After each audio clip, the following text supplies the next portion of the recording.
Hoy es la oportunidad de la Universidad del SINU, del SINU con la doctora Geraldine Romero, que nos va a hablar sobre el manejo preoperatorio de pacientes con dispositivos electrónicos cardíacos implantables. Entonces, doctora Geraldine, bienvenida. Muchísimas gracias por ayudarnos a realizar esta actividad y el micrófono es todo suyo. Muchísimas gracias, Deo, por la presentación. Bueno, buenas noches para todos. De antemano les agradezco a todos los que están conectados. Como ya la doctora Jadi lo dijo, en la noche de hoy vamos a hablar sobre el manejo perioperatorio de pacientes con dispositivos electrónicos cardíacos implantables. A cargo de mi persona, yo soy Geraldine Romero Martínez, residente de tercer año de anestesiología de la Universidad del SINU, seccional Cartagena. Y agradezco también a mi tutor, el doctor Juan El Hayek. Entonces, este va a ser el contenido de la charla. Inicialmente, pues una breve introducción. Luego vamos a hablar de cada uno de los tipos de dispositivos, cómo se debe hacer la evaluación preanestésica. Vamos a mencionar sobre la interferencia electromagnética, cómo es el manejo perioperatorio de estos pacientes y al finalizar unas conclusiones. Entonces, a manera de introducción, podemos definir estos dispositivos como un sistema electrónico que tiene la capacidad de generar un impulso eléctrico para activar el tejido cardíaco con el fin de producir una estimulación y de esta forma pues una contracción efectiva. Algunos de estos dispositivos también tienen la capacidad de detectar arritmias o taquicardias ventriculares con el fin de revertirla con una desfibrilación. Entonces, la mayoría de estos dispositivos se encuentran en pacientes mayores de 65 años de edad, de entre el 70 y el 80%, por lo cual a medida que va aumentando la expectativa de vida y la población pues va envejeciendo, vamos a tener mucho más, digamos, dispositivos que vamos a tratar este tipo de pacientes. Nada más en Estados Unidos hay más de 3 millones de marcapasos implantados y más de 300.000 cardiodesfibriladores. Y en Colombia, si bien no tenemos una estadística específica de cuántos dispositivos hay, pues sabemos que hay más de 120 servicios de electrofisiología habilitados para implantar estos dispositivos. Todos estos dispositivos van a tener interferencia en el proceso pues, perioperatorio, en algunos procedimientos de imágenes que se realizan u otros procedimientos, por lo cual es muy importante este tema y por eso el objetivo pues, de la charla va a ser reconocer cada uno de estos dispositivos y cómo funcionan, cuáles son las indicaciones que se le dan a los pacientes y cuáles son las implicaciones perioperatorias. Entonces, estos son los que vamos a tratar. Primero, pues vamos a hablar de marcapasos y también de los marcapasos sin cables, que son los que se están colocando pues en este momento, los cardiodesfibriladores implantables, el resincronizador cardíaco, que vamos a ver la diferencia con un cardioresincronizador, y el monitor cardíaco implantable. Entonces, vamos a aprender a diferenciar cada uno de estos. Comenzando con el marcapasos permanente, pues este es un dispositivo que va a reconocer y a corregir cuando el paciente tenga una bradicardia. Esto lo va a hacer a través de una estimulación para poder producir una contracción efectiva. Para esto, entonces, debe haber un umbral normal de estimulación que normalmente pues, es menor de 1.5 voltios. Y no solo eso, sino que él detecta la actividad intrínseca del corazón y lo hace detectando la actividad auricular con la onda P, que debe ser de al menos 1 milivoltio, y detectando la actividad ventricular con el complejo QRS, que debe ser de al menos 5 milivoltios. Entonces, este va a estar conformado por un generador que también pues, se le conoce como carcasa o bolsillo, el cual va a tener un circuito, pues todo esto va a estar cubierto de un material aislante, un sensor de la actividad y una batería. Y va a tener también un electrodo que es el que va a estar ubicado ya sea pues en la aurícula o en el ventrículo. Estos pueden ser unicamerales o bicamerales. Los unicamerales solamente van a tener un electrodo que puede ir o al ventrículo derecho o a la aurícula derecha. Y los bicamerales van a tener dos electrodos, uno que va a la aurícula derecha y el otro que va al ventrículo derecho. Las principales indicaciones de estos marcapasos pues van a ser bradicardia asintomática, ya sea por bloqueo AV de segundo grado o de tercer grado, enfermedad del nodo o una fibrilación auricular crónica. Entonces, siempre que tengamos un paciente que nos refiere a alguno de estos antecedentes y que de pronto no conozca qué dispositivo tiene, pues podemos empezar a pensar que se trata de un marcapasos.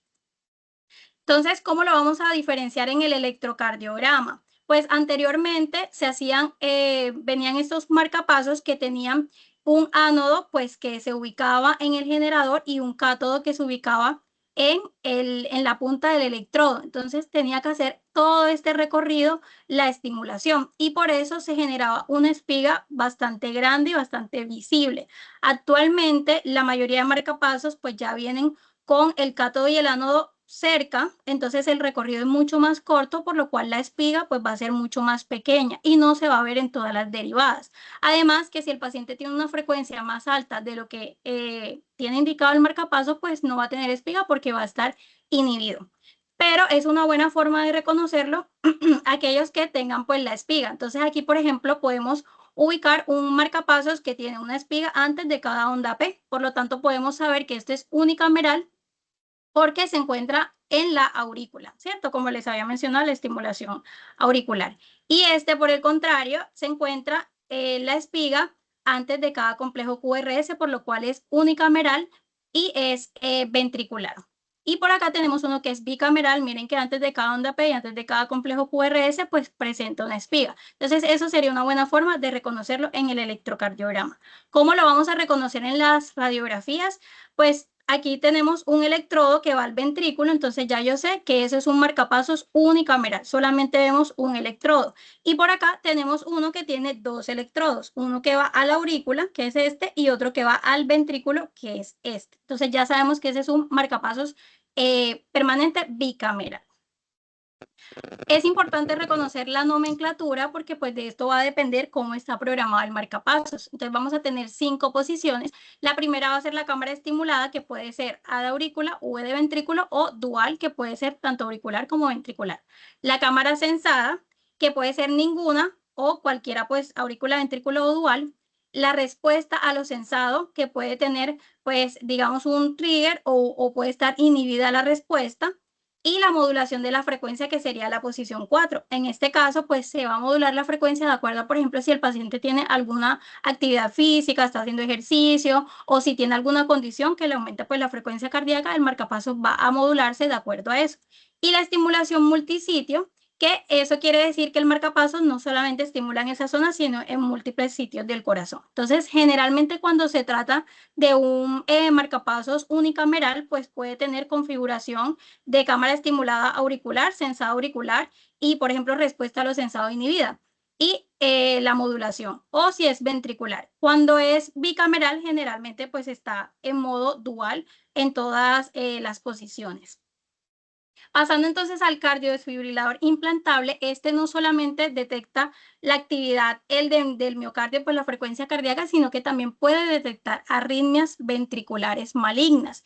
Y estas las puede tratar mediante dos métodos. Uno es aplicar una estimulación antitaquicardia o puede también aplicar una terapia de choque para desfibrilar. Entonces, ¿cuándo aplica la antitaquicardia? Cuando el paciente tiene una frecuencia cardíaca alta, puede tener una taquicardia ventricular entre 120 y 200 latidos por minuto, pues en ese caso aplica pues una estimulación mayor para que el corazón vuelva a su ritmo normal. Pero esta generalmente no es dolorosa. Sin embargo, si esa frecuencia pasa o es una taquicardia, una fibrilación ventricular, entonces este dispositivo va a aplicar es una terapia de choque para desfibrilar. Esta sí puede ser dolorosa para el paciente porque se aplica más o menos entre 25 y 40 joules, o sea, más o menos 830 voltios. Entonces, como es una energía muy alta, ese puede producir calor y ese calor se debe disipar. ¿Cómo se disipa? A través de unos coils o bobinas, que son estos dispositivos que tenemos acá, que ya se los voy a mostrar en una radiografía, y así es que vamos a diferenciarlos de un marcapasos, porque este también tiene función de marcapasos. Entonces, aquí en la radiografía vemos esta radiopacidad, que pueden ser dos, actualmente pues generalmente es una sola, que se encuentra en el ventrículo derecho o en el seno coronario, y con esto ya nosotros podemos saber que esto es un cardiodesfibrilador porque tiene los coils o bobinas para disipar esa energía que se produce al desfibrilar. Entonces, así lo vamos a diferenciar. Lo otro es que tiene función de marcapasos porque posterior a una descarga, el paciente puede quedar o en bradicardia o puede quedar en asistolia. Entonces, con la función de marcapasos, pues revertimos este tipo de ritmo y el paciente pues puede continuar con su ritmo normal. ¿Cuáles son las indicaciones? ¿A qué pacientes que me digan, no, es que yo tuve un paro cardíaco y me pusieron un dispositivo? Bueno, generalmente aquellos pacientes con parada cardíaca que fueron en taquicardia ventricular o fibrilación ventricular, se les coloca un cardiodefibrilador implantable. Pacientes que hayan tenido un infarto y que tengan una FEBI menor del 30%, cardiomiopatía hipertrófica, síndrome de QT largo de Brugada o displasia ritmogénica del ventrículo derecho. Cualquiera de estas indicaciones, generalmente el paciente tiene un cardiodesfibrilador. Y acá la nomenclatura cambia. Acá vamos a tener 4 posiciones. La primera para cámara de choque, según es auricular, ventricular, dual o ninguna. La cámara de estimulación antitaquicardia, la detección de taquicardia, que puede ser por cambios electrocardiográficos o hemodinámicos, y la cámara de estimulación antibradicardia.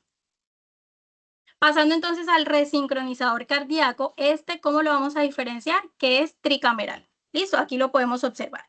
Tiene 3 electrodos. Uno va a la aurícula, que es el que va a censar, y de acuerdo a esa actividad, entonces va a estimular los 2 ventrículos a través de un electrodo en cada uno de los ventrículos. Entonces, si ya yo veo que en la radiografía el paciente tiene 3 electrodos, ya yo tengo que pensar que eso es un resincronizador cardíaco, que también tiene digamos que que puede ser estimulación de marcapasos. ¿Cuándo se colocan estos dispositivos? Pacientes que tienen una falla cardíaca crónica y que cumplen con estos ítems, que tenga una hija de 3 a 4, a pesar de que está recibiendo manejo farmacológico óptimo, que tenga una FEBI menor del 35%, el ventrículo izquierdo dilatado, ritmo sinusal, el QRS mayor de 120 milisegundos, o que se espere que la estimulación ventricular sea mayor al 40%. Entonces, ¿cómo lo vamos a ver en la radiografía? Aquí observamos en esta placa, vemos el electrodo en la aurícula y los otros 2 electrodos en cada uno de los ventrículos. Ya yo sé que eso es un resincronizador cardíaco. Pero ¿qué sucede? Que estos resincronizadores también pueden tener la capacidad de detectar arritmias y provocar una desfibrilación. Acuérdense que lo que les mencioné, para desfibrilar debe tener un coils para disipar el calor. Entonces, si yo veo un resincro con coils, vemos que aquí tiene coils, ya eso no es un resincronizador cardíaco, sino que es un cardioresincronizador. ¿Listo? Porque este tiene la capacidad también de desfibrilar arritmias. Entonces, yo creo que hasta aquí, si alguien va teniendo alguna duda con respecto a los dispositivos, me puede ir preguntando. Los marcapasos sin cable, que se colocan más que todo en aquellos pacientes que de pronto tengan accesos venosos limitados, por ejemplo, pacientes en hemodiálisis o pacientes que quizá tengan riesgo de infecciones, por ejemplo, endocarditis o entre otras, pues se le coloca este marcapasos que es en forma de cápsula y se implanta en el ventrículo derecho. Listo, entonces esto, ¿cómo lo vamos a ver en la radiografía? Pues una capsulita ahí ubicada en el ventrículo derecho, entonces es también fácil de detectar.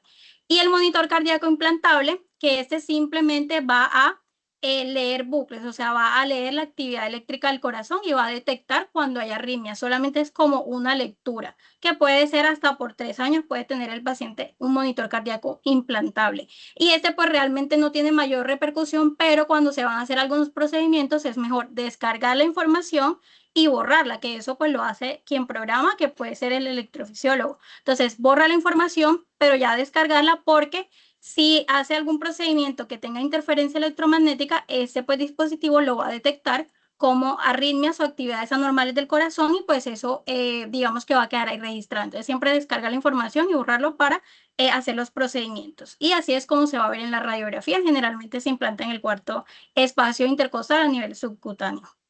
Entonces ya ahí conocimos todos los dispositivos, ya sabemos cómo diferenciarlos. Ahora, ¿qué vamos a evaluar? Pues en la valoración preanestésica. Primero, ¿dónde está ubicado? Generalmente están a nivel infraclavicular, ya sea derecho o izquierdo, pero también pueden estar a nivel abdominal o en línea medio axilar. ¿Qué tipo de dispositivo es y por qué se lo pusieron? Siempre preguntar eso.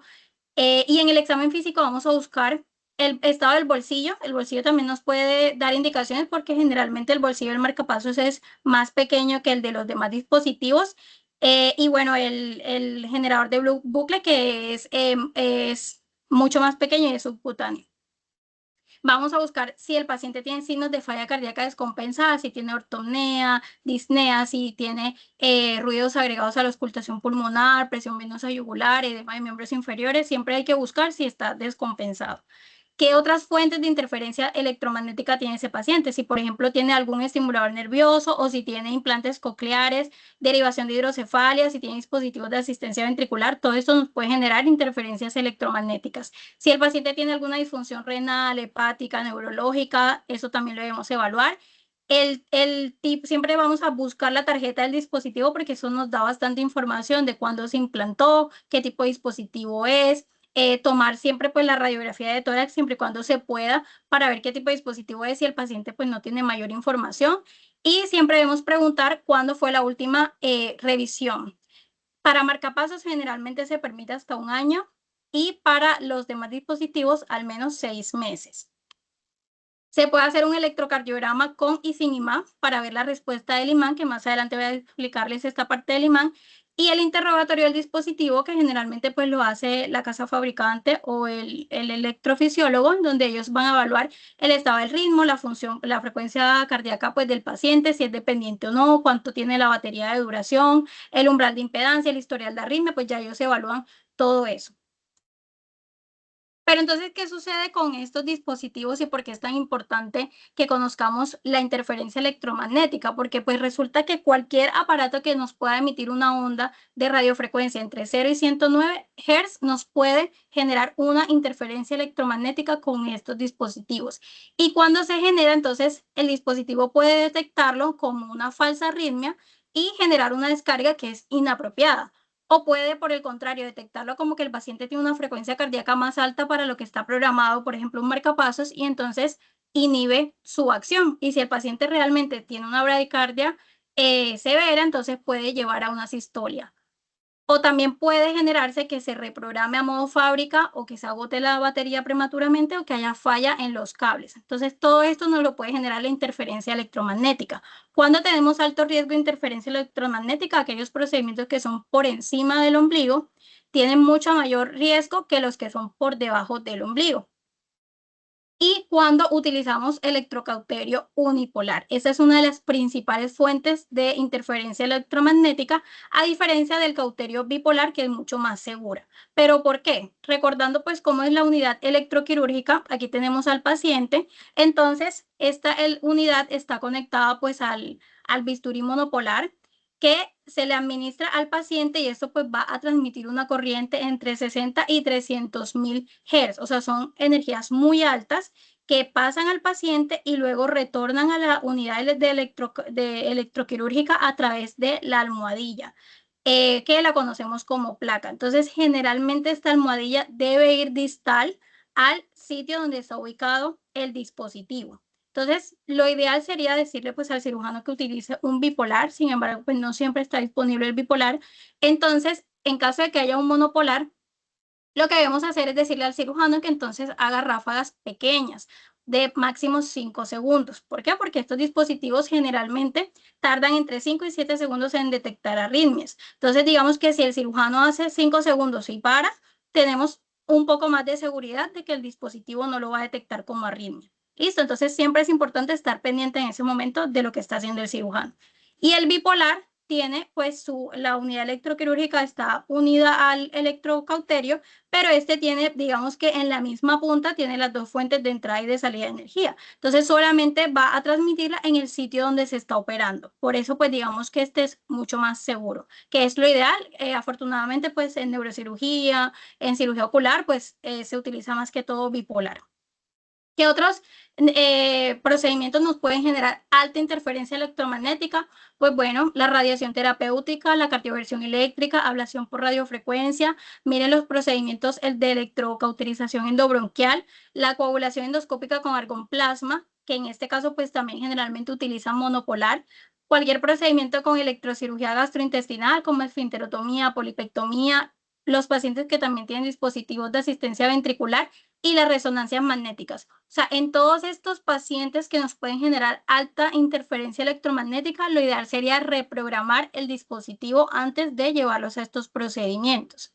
Y los que nos pueden generar baja frecuencia, pues baja interferencia sería la terapia electroconvulsiva, neumología con láser, estimulación pues con TENS, estimulación de nervio periférico cuando hacemos, por ejemplo, bloqueos, pero pues en este caso si tenemos ecografía y tenemos un bloqueo que es cercano al sitio del dispositivo, dispositivo, pues mejor hacerlo solamente guiado por ecografía, aunque la interferencia sea baja. La litotricia, pacientes que se monitorizan con potenciales evocados, los temblores y fasciculaciones y el volumen corriente.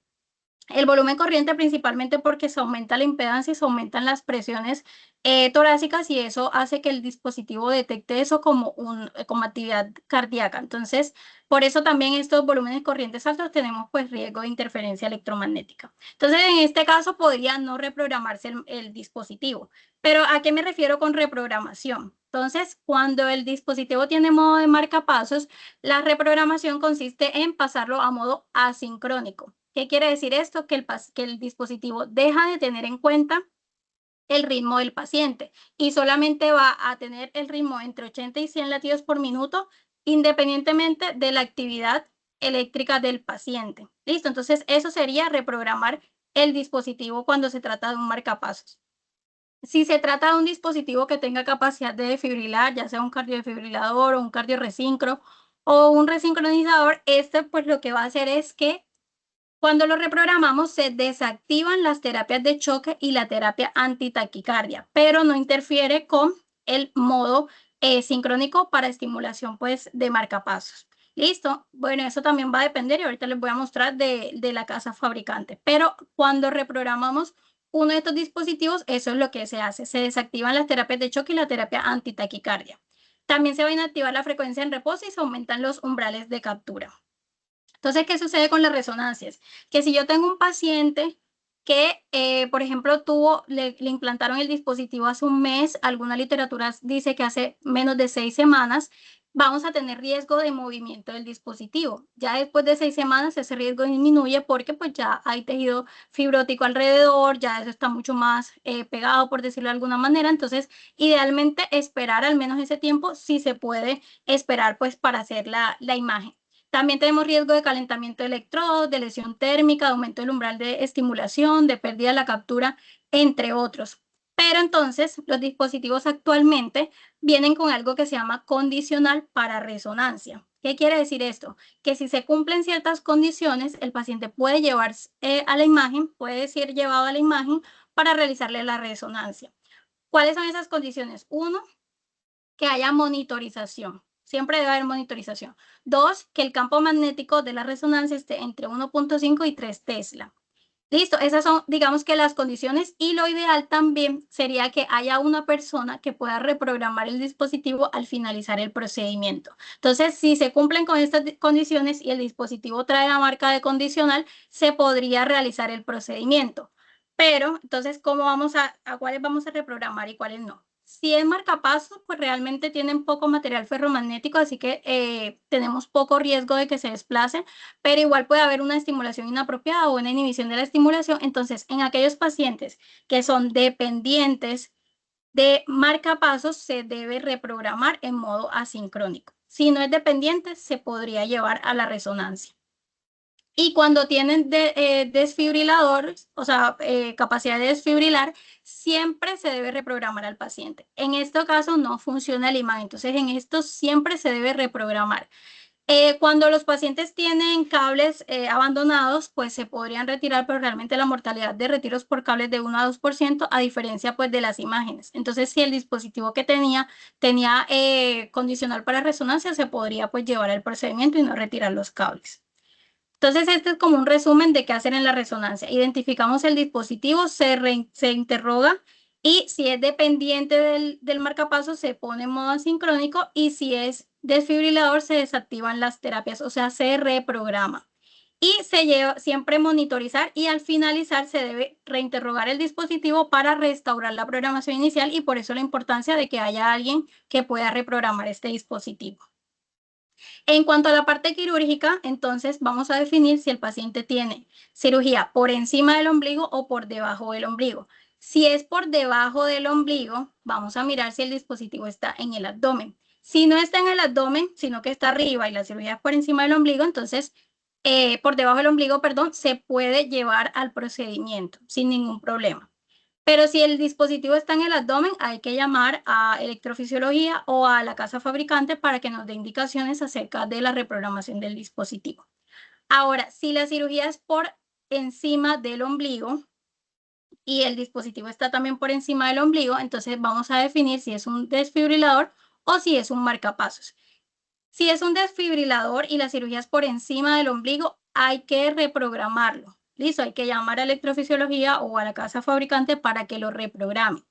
Pero si no es un desfibrilador, sino que es un marcapasos, vamos a definir si el paciente es dependiente o no. Si el paciente es dependiente, hay que reprogramar también, o sea, ponerlo en modo asincrónico. Si no es dependiente, se puede llevar al procedimiento y al finalizar siempre reprogramar. ¿Qué,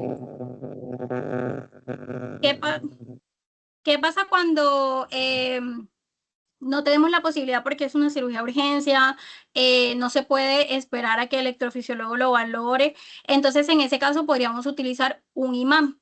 El imán lo que va a hacer es que cuando lo ponemos en un marcapasos, se va a convertir en modo asincrónico, o sea, digamos que lo reprograma. Si se retira el imán, pues vuelve a su modo sincrónico. Y con los desfibriladores, entonces bloquea las terapias de choque y las terapias antitaquicardia. Pero que es importante que debemos cumplir con una lista de chequeo. Lo primero es que, bueno, la posición debe ser la adecuada. El imán debe cubrir todo el generador, porque pues no sabemos dónde se está generando, valga la redundancia, así que debe cubrir toda la caja. Siempre pues debe estar fuera del material estéril, pero bueno, si digamos la cirugía está muy cerca, entonces tocaría cubrirlo con material estéril para que no haya contaminación. Se debe hacer un test previo a la cirugía y ojalá tomarle un electrocardiograma para ver la respuesta al imán, y aquellos marcapasos que no tienen cable generalmente no tienen esta posibilidad de imán, entonces en ese caso pues toca reprogramar. Y si se trata de un desfibrilador, pues ya sabemos que solamente va a actuar en cuanto a la terapia de choque y a la terapia antitaquicardia, y pues no va a interferir con la parte de la estimulación de marcapasos. Entonces, ¿cómo sé yo que el paciente es dependiente? Si yo, por ejemplo, le ceso la actividad del dispositivo y el paciente hace una bradicardia que lo lleva a signos y síntomas que pueden presentarse como una urgencia o una emergencia, eso es un paciente que depende del dispositivo. Si digamos, en más del 40% se presenta ritmo de marcapaso, también puede ser dependiente. Alguna literatura dice que es dependencia después del 90%, pero si yo tengo un paciente que es más del 40%, es dependiente del marcapaso, pues realmente es mejor reprogramarlo. Pacientes con síncopes, con ablación del nodo AB o con bloqueos de alto grado, siempre reprogramar. Y en las cirugías de tórax y abdominal mayor o en aquellos pacientes que tengan función de desfibrilar, también siempre se debe reprogramar.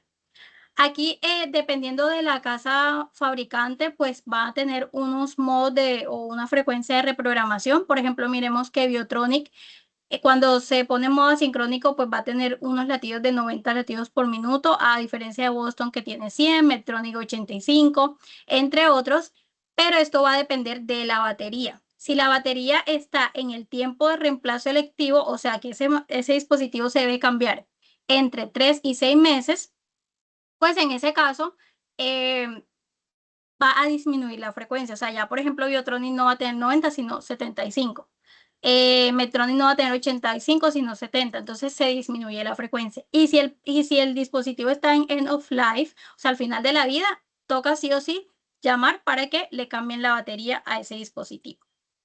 Y con respecto a eso es con respecto a la respuesta del imán, cuando se coloca, también dependiendo de la casa fabricante, pues dependiendo de cuál es, pues va a tener, ya sea que se van a inhibir las terapias o que se puede poner en off también la terapia tanto antichoque como la terapia pues antitaquicardia.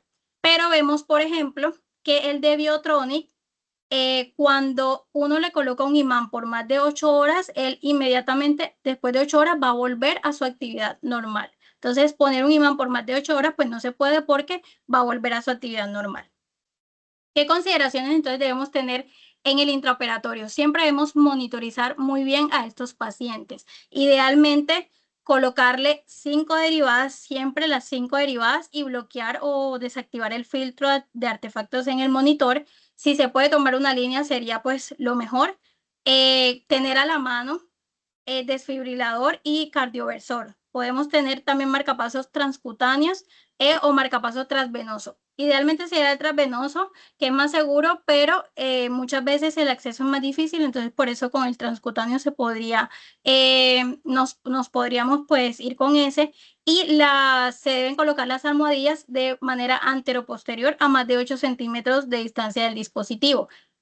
Y tener siempre la cardioversión y la desfibrilación, porque si nosotros tenemos ese paciente reprogramado y el paciente hace alguna arritmia, nosotros somos quienes debemos entrar a cardiovertir o a desfibrilar dependiendo pues del ritmo del paciente. También debemos disminuir todo lo que nos pueda aumentar el umbral de estimulación, que pues sería, por ejemplo, hiperpotasemia, acidosis, hipoxemia, hipercapnia. Pacientes con hipertiroidismo deberían estar controlados para tratar de no aumentar el umbral de estimulación.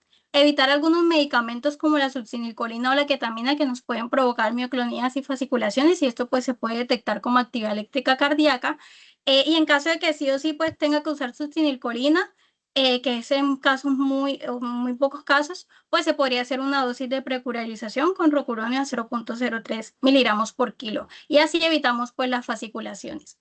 Evitar lo que nos prolongue el QT, por ejemplo, aloperidol o halogenados a altas dosis. Cualquier vagotónico nos podría ocasionar que el paciente que no era dependiente de marcapasos ahora sí lo sea, o nos podría aumentar la dependencia. Entonces, en ese caso, si los vamos a usar como la dexmedetomidina o los opioides, pues usarlo en dosis bajas que no nos aumenten esta dependencia. Si se pueden evitar, pues también se podría. Y tratar de evitar la taquicardia. ¿Por qué? Porque la taquicardia nos disminuye el llenado ventricular, y eso va a ocasionar que se altere el aporte y la demanda de oxígeno. Eso nos puede llevar a isquemia y arritmias malignas. Entonces, todo lo que nos produzca taquicardia, intubación, estímulo doloroso quirúrgico o posoperatorio, hipovolemia, anemia, todo eso debemos tratar de prevenirlo y de evitarlo. Y en el posoperatorio siempre se debe continuar la monitorización hasta que se reprograme el dispositivo, idealmente en una unidad de cuidados intermedios o en una unidad de cuidados intensivos. Algo que también es importante tener en cuenta es que para la colocación de las vías de estos pacientes, cuando ellos tienen menos de 3 meses, idealmente debería colocarse guiado por fluoroscopia. Si yo voy a poner, por ejemplo, un catéter de Swan-Ganz o un catéter venoso central, sería guiado por fluoroscopia, porque ahí tenemos alto riesgo de mover el dispositivo o de generar arritmias cuando se está introduciendo el dispositivo. Entonces, en ese caso, los accesos pues son muy importantes evaluarlos. En el posoperatorio también debemos entonces tener disponible la cardioversión y la desfibrilación por si no se ha reprogramado el dispositivo, tener también el imán a la mano, llamar a electrofisiología para que reprograme o retirar el imán, porque cuando se retira vuelve a su configuración inicial, y controlar los escalofríos y los espasmos que también se pueden detectar como actividad eléctrica cardíaca. Entonces, a manera de conclusiones, definitivamente el manejo de estos dispositivos es una competencia esencial para el anestesiólogo. Es importante aprender a diferenciarlos. Cuáles son las indicaciones pues del paciente y si es dependiente o no. Siempre manejo conjunto con electrofisiología, sobre todo en aquellos pacientes con alto riesgo de interferencia electromagnética con dependencia o que van a cirugía mayor. Sabemos que el imán pues es un rescate en donde podemos poner en modo asincrónico los marcapasos o bloquear las terapias de los desfibriladores, y siempre hay que reprogramar o verificar en el posoperatorio el dispositivo. Por último, pues los dejo con este dato curioso. El señor Arne Joseph Larsson, que fue el primer paciente al que se le implantó un marcapasos y se le implantó a los 43 años y vivió hasta los 86 años, ya falleció, fue por un melanoma. Eso fue en 1958. Muchísimas gracias. Quedo atenta a preguntas, comentarios, aportes.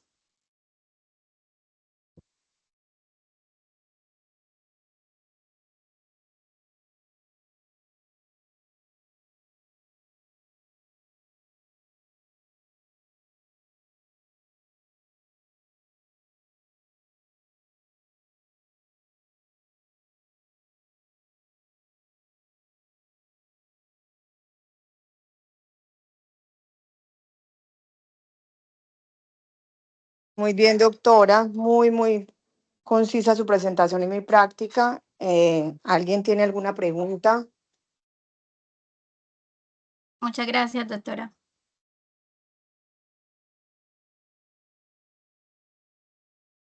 Yera, felicitaciones. Muchas gracias, doc.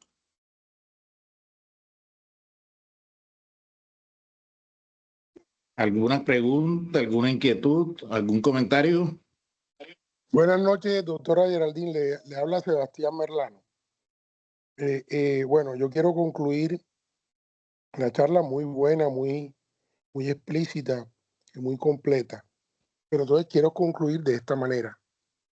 Nunca meterse a una cirugía mayor o menor en un paciente con un marcapasos sin tener un reprogramador a la mano. Eso implica que el dispositivo esté previamente identificado de qué casa comercial es. Incluso no es indispensable ni tener al de la casa comercial ahí ni al electrofisiólogo, porque son unos dispositivos, los reprogramadores todos de todas las casas comerciales son muy amigables y cualquiera los puede manejar. Entonces, lo más importante en una cirugía de un paciente con marcapasos es tener un reprogramador a la mano. O sea, que no quede la sensación de que una cirugía de un paciente con un marcapasos se puede hacer en cualquier sitio sin tener el reprogramador a la mano. Entonces, en el caso de que uno llegue a necesitar reprogramar el aparato, uno puede alertar previamente al representante de la casa comercial y uno puede, con la ayuda de él, hacer las reprogramaciones pertinentes en el paciente. Entonces, que quede claro que estos procedimientos no se pueden hacer en instituciones que no tengan a la mano un reprogramador. A ver qué otra cosita te iba a decir. Eso cuando son cirugías no cardíacas. Cuando son cirugías cardíacas, en donde se va a parar el corazón, se va a hacer una parada, una sistolia del corazón, hay que apagar el dispositivo. O sea que es mucho más imperativo tener el reprogramador a la mano. Porque por supuesto, cuando uno para un corazón, lo quiere tener en reposo. Entonces un marcapasos mandando un estímulo a un corazón que uno le pasó una cardioplegia, por supuesto, es deleterio. ¿Qué otra cosa te iba a decir? Bueno, no sé. Hasta ahí, muchas gracias. Muchísimas gracias por sus valiosos aportes. Muchas gracias.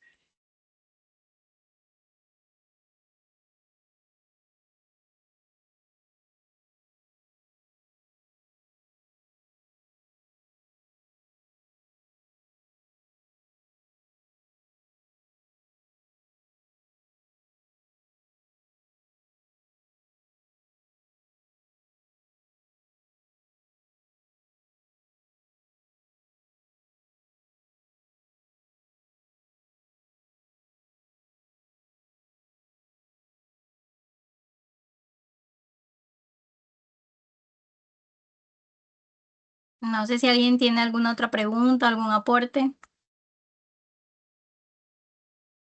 Buenas noches. Hola, buenas noches. Les habla Juan Rollero, anestesiólogo. Geraldine, ¿cómo estás? Entré a una parte ya intermedia de tu charla. Tengo una pregunta y es las ventajas que puede tener el uso de los sistemas de coagulación bipolares en momentos de cirugía con este tipo de dispositivos. Te agradecería si nos comentas al respecto. Y aprovechando la ocasión de que está el doctor Sebastián Merlano, que tiene amplia experiencia en esto, ¿qué nos podría aportar? Gracias. Hola, Don. Muchísimas gracias por su pregunta y gracias por conectarse a la charla. Qué honor. Sí, Don, yo lo mencioné en una parte de la charla. Los bipolares tienen mucho menos riesgo porque digamos que la cauterización toda va en mismo, o sea, en el dispositivo de electrocauterio están los dos polos en el mismo dispositivo. Entonces, simplemente digamos que solamente va a afectar la zona en donde se está aplicando la electrocauterización, a diferencia de los monopolares que tienen que pasar a través del paciente y luego llegar a la placa o a la almohadilla y luego llegar a la unidad electroquirúrgica. Entonces, idealmente, siempre debería utilizarse mejor un bipolar o un armónico. Si no se tiene, Entonces, pues si se utiliza el monopolar, entonces en ese caso hay que pedirle al cirujano que solamente haga ráfagas de 5 segundos, porque después de 5 a 7 segundos se va a detectar, el dispositivo va a detectar la actividad como una arritmia y puede provocar una desfibrilación. Entonces, en ese caso se podría utilizar el monopolar, pero con esa condición y poniendo la almohadilla lejos de donde se encuentra el dispositivo, mayor a 15 centímetros si se puede. Entonces, el monopolar, pues realmente sería lo ideal y tiene muchísima ventaja. Doctora, venga, y yo le aporto ahí. Juan Carlos, gracias por la pregunta y a mí se me había olvidado y este era el comentario que iba a hacer. El bipolar hace el arco entre las dos puntas de la pinza, como dice la doctora. Entonces, por supuesto que no hay un arco que vaya a interferir con el dispositivo. En el caso del uso del monopolar, lo que hay que hacer es lo que dice la doctora, colocar la placa de manera que no pase el arco entre la punta del monopolar y la placa cerca al dispositivo. O sea, que hay que poner la placa, hay que asegurarse que la placa no haga arco con el dispositivo, ¿sí? Entonces hay que alejar la placa lo más posible del dispositivo para que el dispositivo no lo detecte como una arritmia o como un ritmo aberrante. Lo más importante también es que se hagan en lo posible impulsos lo más breves posible.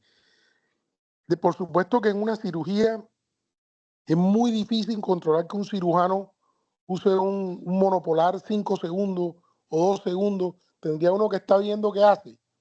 Pero esa es la recomendación que hay que darle al cirujano y en el caso de que ellos requieran un uso prolongado del monopolar, debemos estar atentos ante cualquier cosa. Otra cosa que quería decir, doctora, es que yo le voy a hacer, con toda sinceridad se lo voy a decir, y es más, abro la pregunta aquí para el resto de colegas.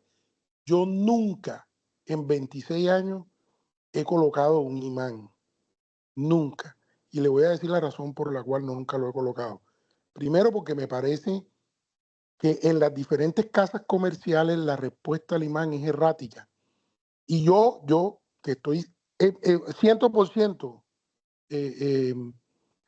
haciendo cirugías con estos dispositivos, no me lo sé. Es más, no me sé ni cuál es la reacción del imán a cada uno. Entonces, la colocada del imán es una responsabilidad bastante grande. Lo más importante, vuelvo y repito, lo más importante en una cirugía de un paciente con un dispositivo de estos es tener el reprogramador a la mano. Ni siquiera el electrofisiólogo, lo más importante es tener el reprogramador a la mano. Yo hoy no me atrevería a colocarle un imán a nadie. A nadie. Bueno, hasta ahí llego también. Muchas gracias, Doc. Sí, de hecho la guía dice, por lo menos para resonancia, se debe contar con una persona con la capacitación para reprogramar, que es lo que usted menciona, lo de que se pueda, que como son amigables, una persona que esté con capacidad para reprogramar. Por acá tenemos una pregunta en el chat. El doctor Gabriel Tilbe dice, tiempo de valoración mínimo del dispositivo previo a la cirugía por el electrofisiólogo para dar el aval para la cirugía. Bueno, si es un marcapasos, se puede 1 año, máximo 1 año. Y si es otro dispositivo, resincronizador, cardioresincro o cardiofibrilador, al menos 6 meses. Al menos 6 meses. Sí, espérate otra cosita que se me olvidó aportarte. Muy importante los pacientes que van para resonancia y que tengan dispositivos implantados mayores a 5 años, siempre verificar que sea compatible el marcapaso y los electrodos. Ojo lo que estoy diciendo, porque muchas veces los electrodos son compatibles y el marcapaso no. Entonces hay que tener la absoluta certeza de que tanto el marcapaso como los electrodos son compatibles para resonancia. Esa recomendación se las hago, que ya lo he visto varias veces. ¿Y eso por qué pasa? Porque en el tránsito de esa tecnología, muchas veces ya venían los electrodos compatibles para resonancia y aún los marcapasos no. Entonces hay muchos pacientes que tienen electrodos compatibles con resonancia, pero marcapasos que no son compatibles con la resonancia. Ahí les dejo también eso. Muchísimas gracias, doctor. Buenas noches, Antonio, el anestesiólogo. Doc, importante lo que acaba de decir.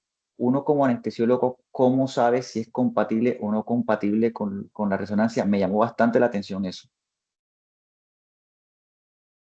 Sí, mira, como expliqué al principio, y la doctora también lo dijo en su charla muy claramente, lo más importante, vuelvo y repito, es tener identificado el dispositivo. O sea, no puede un anestesiólogo entrar ni siquiera a una sedación sin tener claro cuál es el dispositivo que tiene el paciente.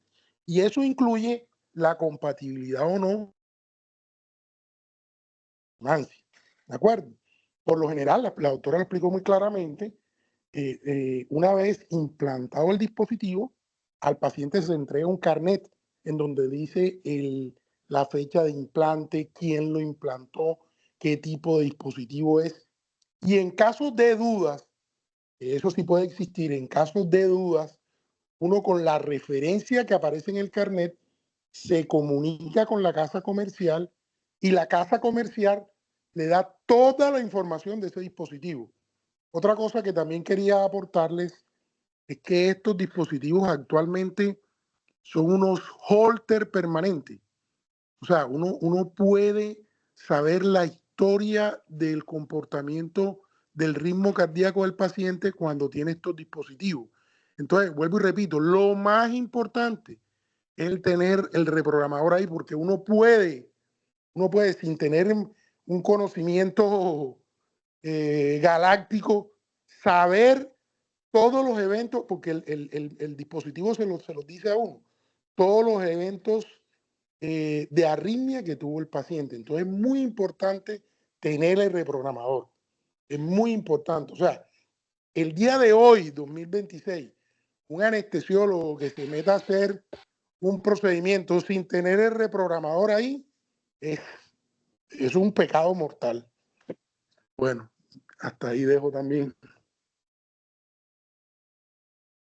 Muchísimas gracias, Doc. ¿Alguien más tiene alguna pregunta, aporte, comentario?